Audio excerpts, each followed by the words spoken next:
Professional BS programme. ఇది కేవలం degree కాదు, మీ ఫ్యూచర్ కెరీర్ కి డైరెక్ట్ గేట్వే. పూర్తి వివరాలకు వెంటనే స్క్రీన్ పై కనిపిస్తున్న నంబర్స్ కి కాల్ చేయండి. టీవీ నేను మీ రోషన్. సో ఇండస్ట్రీలో న్యాచురల్ యాక్ట్రెస్, న్యాచురల్ హీరోయిన్ అనగానే మనకు టక్కని గుర్తొచ్చేది ఆమని గారు. ఆమని గారు నమస్తే. నమస్తే. సో ఫస్ట్ ఆఫ్ ఆల్ చాలా చాలా హ్యాపీగా ఉందండి, ఎందుకంటే ఎప్పుడు చాలా నిండుగా కనిపిస్తారు. ఆడవాళ్ళు ఎలా ఉండాలి సినిమా ఇండస్ట్రీలో అంటే ఆమని గారి పేరే చెప్తారు అందరూ, ప్రతి ఒక్కళ్ళు కూడా. ఎందుకంటే నేను చేసిన సినిమాలన్నీ అలాంటివి, శారీస్ కట్టుకొని మొత్తం ఫ్యామిలీ ఓరియంటెడ్ మూవీస్ అది. సో నాకు ముద్ర పడిపోయింది అలా శారీస్ లో చాలా చక్కగా మా తెలుగింటి అమ్మాయిలా ఉంటారు అని. కానీ ఇండస్ట్రీకి వచ్చినప్పుడు అనిపించిందా శారీస్ తోనే స్టార్ట్ చేయాలా కెరీర్, లేకపోతే వెస్ట్రన్ మోడర్న్ అంత? యాక్చువల్లీ నాకు వెస్టర్న్ ఇష్టం, నాకు ఇష్టం. నేను నా ఫస్ట్ మూవీ కూడా ఫుల్ వెస్టర్న్, అది జంబలకడి మొత్తం మోడర్న్ డ్రెస్సెస్. నా సెకండ్ మూవీ ప్రేమే రేపటి రౌడీ అటు ఇటు ఉంటుంది. తర్వాత ప్రేమే నా ప్రాణం మొత్తం మోడర్న్ డ్రెస్సెస్. ఇంకా మిస్టర్ బెల్లాన్ దగ్గర నుంచి ఆమని గారు హోమ్లీకే బాగుంటారు. కానీ బయట ఎక్కడికైనా వెళ్ళినప్పుడు చెప్తుంటారు కదా, యాక్చువల్గా చెప్పాలంటే మీకు ఆడవాళ్ళ కన్నా కానీ మగవాళ్ళు ఎక్కువ మంది ఫ్యాన్స్ ఉన్నారు మీకు. ఆడవాళ్ళు ఉన్నారు కానీ మగవాళ్ళు కూడా ఇష్టపడతారు నా మూవీస్ అని. సౌందర్య గారు, ఒక ఆమని గారు అంతే. మిగతా వాళ్ళందరూ ఆల్మోస్ట్ కొంచెం రొమాంటిక్ అండ్ గ్లామర్ క్యారెక్టర్స్ చేశారు. అక్కడ తప్పలేదు కొంతమంది హీరోయిన్స్ కి, బట్ మీకు ఆ ముద్రే పడలేదు. ఏదన్నా చిన్న చిన్న 1-2 రోల్స్ చేసినా గానీ స్టార్టింగ్ చేశాను నేను. అవును, తర్వాత అన్ని మంచి మూవీసే. ఏమనిపిస్తుంటది సావిత్రి గారు, సౌందర్య గారు, ఆమని గారు అన్నట్లు? నేను ఫస్ట్ లో చెప్పాను అదే నడుస్తుంది కాబట్టి బయట ఫీల్ ఎలా ఉంటుంది అసలుకి? చాలా గర్వంగా ఉంటుందండి, ఎందుకంటే ఇంత స్థాయికి వస్తామని అనుకోలేదు. సినిమాలు చేయాలి, మంచి పేరు తెచ్చుకోవాలి, హీరోయిన్ చేయాలని వచ్చాను. కానీ ఒక సావిత్రి గారు, జయసుధ గారు, సౌందర్య గారు ఇట్లా స్టెప్ బై స్టెప్ నా పేరు వచ్చినప్పుడు, సో ఆ కేటగిరీలో నేను ఉన్నాను అన్నప్పుడు నాకు చాలా గర్వంగా ఉంది, చాలా సంతోషంగా కూడా ఉంది. ఆల్మోస్ట్ 36 ఇయర్స్ అయిపోయింది ఇండస్ట్రీకి వచ్చి. 36 లేదు, 92లో వచ్చా. 92, so close to 34 years. So almost 50 to 60 మూవీస్లో యాజ్ అ హీరోయిన్. తర్వాత అమ్మ పాత్రలు అంటే ఒదిగిపోతున్నారు, మళ్ళీ కొంచెం గ్యాప్ తీసుకుంటున్నారు. అంటే బికాజ్ అంటే తల్లి క్యారెక్టర్లు చేయటం ఇష్టం లేకపోతే ఎందుకు అదే కంటిన్యూ అవుతుంది? ఇష్టం లేదు అయినా చేసిన, అది ఓపెన్ గా చెప్తాను.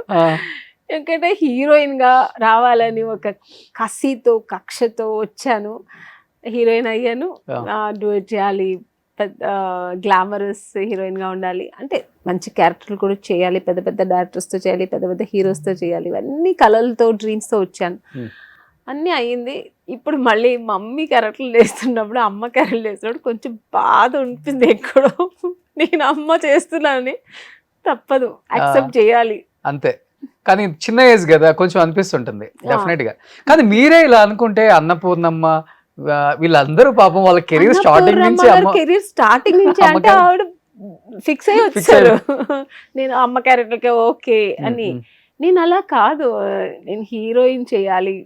నాకు స్టార్టింగ్ వచ్చినప్పుడే చాలా ఇంటర్వ్యూస్లో చెప్పుంటాను, వెళ్ళినప్పుడు ఆడిషన్ వెళ్ళినప్పుడు చూస్తారు, ఉంటుంది కదా స్ట్రగుల్ ఉంటుంది కదా. స్టార్టింగ్ వెళ్ళిన వెంటనే మాకు అలా ఒకేజ్ రెడ్ కార్పెట్ వేసి అమ్మ నువ్వే హీరోయిన్ అని చెప్పారు కదా.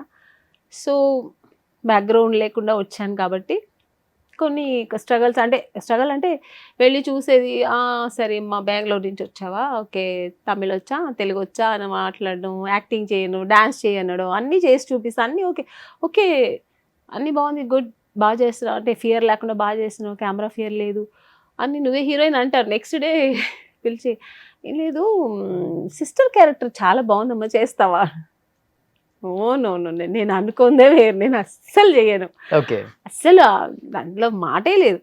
నేనైతే ఏ డబ్బుల కోసము ఏదో గడిచిపోవాలని అలా రాలేదు, ఒక ప్యాషన్ తో వచ్చాను. ఫైనాన్షియల్ గా అప్పుడు వెల్ సెటిల్ మీరు? ఫైనాన్షియల్ గా వెల్ సెటిల్ కాకపోయినా ఏ ప్రాబ్లం అయితే లేదు. మాకు ఉండడానికి ఇల్లు ఉంది బెంగళూరులో, మాకు జీవితం గడపడానికి మా వర్క్ ఉంది, మా నాన్నగారు ఉన్న వర్క్ ఉంది, మా అమ్మ కూడా అప్పుడు మా అమ్మ వర్క్ చేసేది. సో మాకు ప్రాబ్లం లేదు, మీరు చదువుకొని ఏదైనా జాబ్ కూడా చేసుకుంటా, బట్ నా ప్యాషన్ సినిమాలో చేయాలి, హీరోయిన్ అవ్వాలి, Hmm. అందరూ వచ్చి నాతో ఆటోగ్రాఫ్ తీసుకోవాలి. ఎక్కడి నుంచి పట్టుకుంది అసలు ఇది మీకు? అంటే ఇంత బలంగా హీరోయిన్ అవ్వాలి. ఇండస్ట్రీలో ఎలా ఉంటుందంటే ఫేట్ చెప్పలేం. అవును. మనం అనుకున్నది ఇక్కడ అవ్వాలంటే చాలా కష్టం. కష్టం. వచ్చింది చేయటమే గ్రేట్నెస్ గా ఫీల్ అవ్వాలి ఇక్కడ. అలాంటిది మీరు ఏం తెలియని ఏజ్ లో ఈ బలంగా ఫిక్స్ అవ్వడం ఏంటి? ఏమీ హీరోయిన్ తెలియని కాదు, అదే. ఏమీ తెలియని చిన్న 5 years బేబీలో వచ్చింది నాకు ఈ ప్యాషన్. ఓకే. మా ఇంట్లో ఎక్కువ సినిమా పిచ్చి, అమ్మకి ఎక్కువ ఇష్టం. ఇంకా మా అమ్మ ఎంత పిచ్చి అంటే, నేను 6 month బేబీ నన్ను తీసుకుని సినిమా థియేటర్కి వెళ్ళి కూర్చుంది అమ్మ. నాన్నగారితో చెప్పేసి వెళ్ళేది ఫ్రెండ్స్తో. వెళ్ళినప్పుడు నేను ఏదో లైట్ ఆఫ్ చేసి ఏదో ఏడ్చున్నాను. ఏడిస్తే ఇట్లా గిచ్చేసింది అమ్మ. ఇక్కడ ఇంకా ఉంది, నాకు మార్క్ ఉంది లైట్గా. అంటే అంత పిచ్చి ఆవిడకి, అంత సినిమా అంటే ఇష్టం. అంటే మామూలుగా ఏడిస్తే పిల్లలు తీసుకుని బయటకు వెళ్తాము, సినిమా ముఖ్యం కాదు కదా. మా అమ్మ అదే కాదు, గిచ్చి పడుకో అని చెప్పి నేను పడుకోబెట్టి బయటకు వస్తే కందిపోయి నా నాన్నగారు ఇంటికి వస్తే తిట్టి, అంత పిచ్చి. ఓకే. సో అది నాకు వచ్చిందో ఏమో తెలీదు, బై జెనెటిక్. నాకు కూడా సినిమా అంటే పిచ్చి. చిన్నప్పుడు ఎక్కువ సినిమాలకు వెళ్ళే వాళ్ళ ఇంట్లో. అది చూసి చూసి చూసి హీరోయిన్స్, ఆ హీరోయిన్ మీదే నాకు కళ్ళు పడేది. నీతో ఎవరిని చూసేదాన్ని కాదు. ఆ హీరోయిన్ ఎలా చేసింది, డాన్స్ ఎలా చేసింది, యాక్టింగ్ ఎలా చేసింది, డ్రెస్సింగ్ ఎలా చేసింది అని ఆ 5 years అప్పుడే మా అమ్మ చీరలు కట్టుకుని, నేను అప్పుడే చిన్నప్పుడే మా అమ్మ మార్నింగ్ వెళ్ళిపోతుంది కదా, మా అమ్మ జాబ్కి వెళ్ళిపోతే స్కూల్ నుంచి వచ్చి చీరలు కట్టుకోవడం అవన్నీ చేయడం. ఆ ఏజ్లో ఏం తెలుసా, అది అప్పుడే నాకు అవన్నీ వచ్చేసాయి.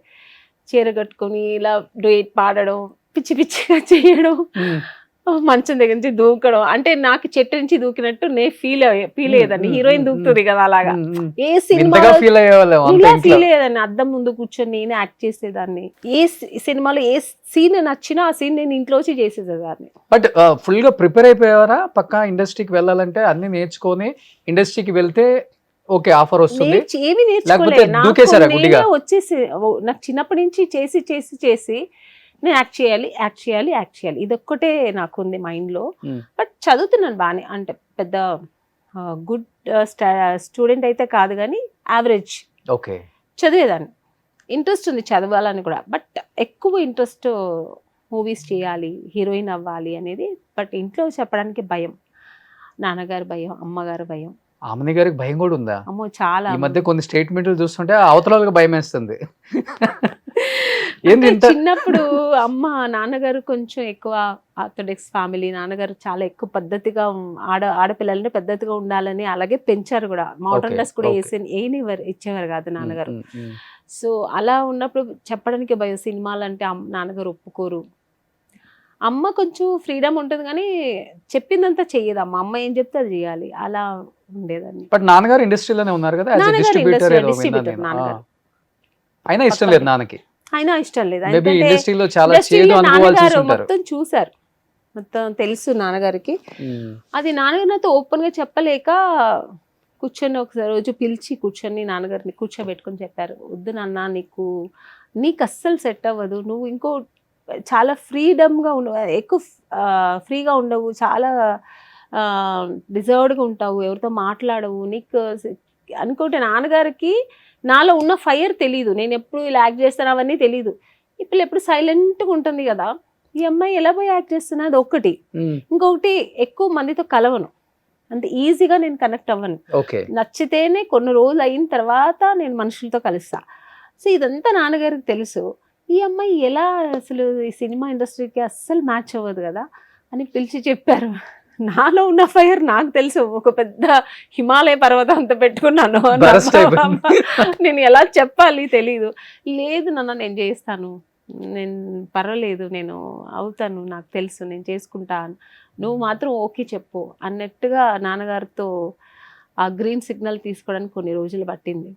ఈ అమ్మాయి అయినా ఇప్పుడు చెప్పిన మాటలు విన్న తర్వాత జంబలకడ పంప చేసింది, మా అమ్మాయి అయినా శుభలగ్నం చేసింది, మా అమ్మాయి అయినా మావ నాన్నగారు లేదు. నాన్నగారు నా ఫస్ట్ మూవీ జంబలకడి పంబ నేను ఆడిషన్కి వెళ్ళక ముందే నాన్నగారు పోయారు. అది నా దురాదృష్టం. కానీ అప్పటికి తమిళ్లో మీరు తమిళ్లో చూసా, తమిళ్లో చేస్తున్నాను. అప్పుడు రిలీజ్ అవ్వలేదు మూవీ, చేస్తున్నాను హీరోయిన్ గా. ఆ పిక్చర్స్ అన్ని మనం వస్తాయి కదా మన మ్యాగజైన్స్లో, అవన్నీ నేను మా నాన్నగారు చూసారు అక్కడ. అప్పుడు నాన్నగారు కొంచెం సిక్లో ఉన్నారు, బెంగళూరులో ఉన్నప్పుడు చూసి అప్పుడు నాన్నగారికి చాలా ఇదైంది. లేదు ఈ అమ్మాయి చేస్తుంది, చాలా ఏదో పెద్ద ఒక ఇది పెట్టుకుంది, ఒక అంబిషన్ పెట్టుకుంది, నిజంగా అవుతుంది అని చెప్పి నాకు నాన్నగారు ఫోన్ చేసి చెప్పారు. లేదు నీకుంది, నేను కూడా ఏమో అనుకున్నాను, నువ్వు పెద్ద హీరోయిన్ అవుతావు అని చెప్పడమే లాస్ట్ నేను వినడం. నాన్నగారు పోయారు సడన్ గా. కానీ నాన్నగారు పోయిన సంగతి మీకు కూడా తెలియదు. తెలియదు. షూట్ లో ఉన్నారు. షూట్ లో ఉన్నాను, అది తమిళ్ మూవీ షూట్ లో ఉన్నా, ఎక్కడో ఒక విలేజ్ దగ్గర. అప్పుడు మనకి ఈ సెల్ ఫోన్స్ అని లేదు కదా అప్పుడు. హోటల్కి చెప్పారు, ఎవరో ఫోన్ చేసి చెప్పినట్టున్నారు, మా అన్నయ్య ఎవరో బెంగళూరు నుంచి, మా బ్రదరు. నాకు ప్రొడ్యూసర్స్ నాకు చెప్పలే, ఎందుకంటే క్లైమాక్స్ అది, అందరూ ఆల్ ఆర్టిస్ట్ కాంబినేషన్ చెప్తే అమ్మ ఈరోజు వెళ్ళిపోతుందని. నాన్నగారికి ఏదో కొంచెం ఒంట్లో బాగాలేదంటమ్మా, ఆల్రెడీ సిక్లో ఉన్నారు కదా, నేను అదే అనుకున్నా. బట్ ఎక్కడో నా సబ్ కాన్షియస్ చెప్తుంది ఏమో జరుగుతుంది, ఏదో ఉంది నాన్నగారికి, ఏదో సంథింగ్ అయింది అనిపిస్తుంది, కానీ వాళ్ళు ఏం పెద్ద సీరియస్ చెప్పలేదు కదా సార్, ఓకే అని నేను ఇంకా యాక్టింగ్ దీంట్లో ఆ రోజంతా అయిపోయింది. నెక్స్ట్ డే ఫ్లైట్ బుక్ చేసి పంపించారు. ఏమి లే, అంతా అయిపోయింది. నాన్నగారు ఫేస్ కూడా చూడలేదు, ఎందుకంటే 2 days వరకు పెట్టుకోరు కదా, చూసి ఇంకా లైఫ్ లో ఇప్పటికీ తలుచుకుంటే చాలా బాధ కదా. చాలా, అసలు ఎన్నో ఇంటర్వ్యూస్ లో ఏడ్చున్నాను. ఇంకా ఇంకా ఇంకా ఇంకా ఏడు. అమెరికా నుంచి బాబు కూతురు వస్తుందంటేనే 2-3 days ఉంచుతారు. అలాంటిది మీరు అంటే వాళ్ళకి ఏమైందంటే కమ్యూనికేషన్ లేకుండా నేను ఇంకా రాను అనుకున్నారు. యాక్చువల్లీ నేను ఫోన్ చేసి వస్తున్నాను అని చెప్పుంటేనే ఉంచేవారేమో. అక్కడ వాళ్ళకి కూడా నా కమ్యూనికేషన్ లేదు, నేను వస్తున్నానా లేదా వాళ్ళకి ఏం ఒక లేదు, వాళ్ళకి నా నుంచి ఏ ఒక ఇది రానప్పుడు వాళ్ళు ఏం చేశారంటే, ఏంటి ఎవరు ఏం చెప్పట్లేదు సార్, రాదేమో షూట్లో ఉంది, బిజీ ఉంది అనుకుని వాళ్ళు ఫినిష్ చేశాను. బాగుంటుంది బాండింగ్ నాన్నగారితో మీకు? నాన్నగారితోనే ఎక్కువ బాండింగ్, మా అమ్మగారితో కొంచెం తక్కువే. నేను అంటే అమ్మ అంటే భయంతోనే పెరిగాను, నాన్నగారు అంటే చాలా ప్రేమతో ఉండేవారు, ఏదైనా నాన్నగారితో షేర్ చేసేదాన్ని నేను.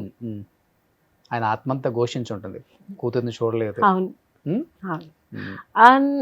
అప్పుడే ఆ నాన్నగారు పోయిన 3 days, 3rd day నేను ఏడుస్తూ అక్కడ కూర్చున్నప్పుడే నాకు జంబలకడి పంప ఆడిషన్ పిలిచారు. నేను అప్పటికే రానన్నాను, ఎందుకంటే నేను ఉన్న మూడ్లో నేను వెళ్ళి ఆడిషన్ చేయలేదు, చేస్తే కూడా నేను తప్పకుండా నాకు దొరకదు, ఎందుకంటే నేను ఫేస్ డల్గా ఉంటుంది, నేను చేయను బాగా ఎందుకు అని చెప్పి నేను రానని చెప్పా. లేదమ్మా నేను ఆల్రెడీ చెప్పేశాను డైరెక్టర్ గారికి, మీరు ఈ సిచ్యుయేషన్ అంతా పర్లేదు అని చెప్పారు. అంటే అప్పుడు వెళ్తే డైరెక్టర్ గారు ఈవి సత్యనారాయణ గారు మహానుభావుడు నన్ను మళ్ళీ వీడియో టెస్ట్ చేశారు, చేసి ఓకే చేశారు. ఎక్కడికో తీసుకెళ్ళింది ఆ సినిమా, ఎక్కడికో. నాన్న బ్లెస్సింగ్స్ మేబీ. అవును, అమ్మ చెప్పింది, అమ్మ లేదు మా డ్రెస్ చేసుకో రెడీ అవ్వు, వాళ్ళు పిలుస్తున్నారు కదా, నాన్నగారు బ్లెస్సింగ్స్ ఈ సినిమా నీకు ఓకే అవుతుంది అని అమ్మ గట్టిగా చెప్పింది. ఏదో అమ్మ చెప్తుంది లే అని చెప్పి నేను బయలుదేరాను, కానీ అది నిజంగానే జరిగింది. నాన్న ఒకవేళ చూస్తే ఏం చెప్పాలనుకుంటున్నారు? ఎట్లా నాన్న చివరిగా చూడలేదు, వెళ్ళేసరికి అంత్యక్రియలు అయిపోయినాయి. నాన్న ఉంటే ఇప్పుడు నేను ఏమనుకుంటున్నాను, ఇప్పుడు నేను మంచి స్టేజ్లో ఉన్నాను కదా, అన్నీ నాన్నగారికి నేను అర్పించాలి, నాన్నగారు ఇవన్నీ చూసి సంతోషపడాలి. అంటే నా కష్టాల్లో ఉన్నారు, సుఖాల్లో నాన్నగారు నాతో లేదు, నేను కష్టాలు పడిందని చూశారు. అంటే 1 year నేను వచ్చి ఇక్కడ ఎంత స్ట్రగల్ అయిన నాన్నగారికి తెలుసు, చిన్నప్పటి నుంచి నాన్నగారితోనే ఉన్నాను. ఇక్కడ వచ్చిన తర్వాత నేను కొంచెం స్ట్రగల్ అయినంత నాన్నగారికి తెలుసు. అయ్యో ఈ అమ్మాయి పోయి అక్కడికి వెళ్ళి కష్టపడుతుంది కదా అనేది ఆ నాన్నగారికి తెలుసు. సో ఇప్పుడు ఈ స్టేజ్లో ఉన్నాను అనేది నాన్నగారు చూడలేదు కదా, ఇవన్నీ చూస్తే చాలా సంతోషం. ఇంకా చెప్పాలంటే నాన్నగారు ఉండుంటే నా ఫినాన్షియల్ అంతా నాన్నగారే చూసుకునేవారు, ఎందుకంటే నాన్నగారికి ఒక మంచి నాలెడ్జ్ ఉంది, సో ఈజ్ ఎడ్యుకేటెడ్, మంచి చదువుకున్నవారు. సో నాన్నగారు అన్నీ ఇంకా ఇంకా మంచిగా ఇంకా మంచి స్టేజ్లో ఉండేదాన్ని. నాన్నగారి పేరేంటి? మాదప్ప, మాదేశ్వర ఫిలిమ్స్. వాళ్ళ ఇది డిస్ట్రిబ్యూటర్, ఇది పేరు వచ్చి మాదేశ్వర ఫిలిమ్స్, అది వచ్చి మా ఇంటి దేవుళ్ళలాగా. నాన్నగారి పేరు వచ్చి మాదప్ప. ఓకే, సో నాన్నగారు ఎక్కడున్నా కానీ మీ అమ్మాయి పెద్ద హీరోయిన్ అయిపోయారండి. ఇప్పటికీ ఇంట్లో ఉంటే నాన్నగారికి దీపం రోజు పెడుతుంటా. అమ్మ చూసారా మీ సక్సెస్? అమ్మ ఇప్పటికీ నాతోనే ఉన్నారు. మీతోనే ఉన్నారు. అమ్మ అయితే నాతోనే ఉన్నారు, నాతోనే ట్రావెల్ చేస్తారు. Hmm. నా కష్ట సుఖాల్లో అన్నిట్లో నా అమ్మ నాకు తోడుంది. ఓకే.